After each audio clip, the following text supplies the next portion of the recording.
কাল দুপুরে না একটু কাজ ছিল, তাই বেরিয়েছিলাম আমি আর কৌশিক। গেছিলাম একটু শ্যামবাজারে। শীতের দুপুরের না একটা আলাদাই আমেজ আছে। আর শীতকাল মানেই তো ঘুরতে যাওয়া, পিকনিক করা। বরাবরই শীতকাল আর বর্ষাকাল আমার ভীষণই পছন্দের। রাস্তার এই দুধারে গাছ দুটোতে না এত পাখি ডাকছিল, তখন প্রায় 4টে বেজে গেছে। এত ভালো লাগছিল। বাট পাশ দিয়ে এত গাড়ি যাচ্ছিল আর গাড়ির আওয়াজ ছিল যে ফোনে তোমরা শুনলে হয়তো বুঝতে পারবে না। তারপর কাজ শেষ করে বেরোতে বেরোতে কৌশিক আর আমার অলমোস্ট 5:30 থেকে 6টা বেজে গেছিল। আসার সময় রাস্তাতেই দেখেছিলাম ওয়াকিং ডিস্টেন্সেই একটা মিত্র ক্যাফে আছে।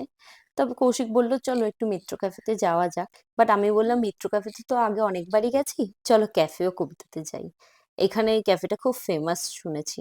বাট আনফর্চুনেটলি এদের ওপরে আমাদের বসতে দেয়নি, বললো ওখানে দুজনের সিট নেই।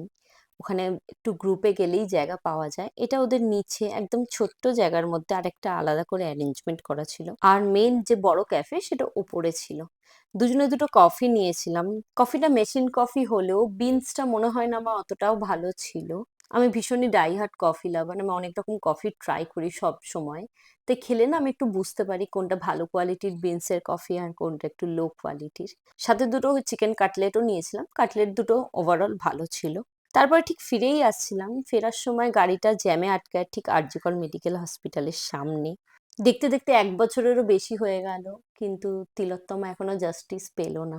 শুধু তিলোত্তমা না, তিলোত্তমার মতন আরো অনেক মেয়েরা তারাও এখনো জাস্টিসের জন্য ওয়েট করছে। আজকের ভিডিও এইটুকুই, দেখা হবে আবার নেক্সট মিনি ব্লগে। বাই।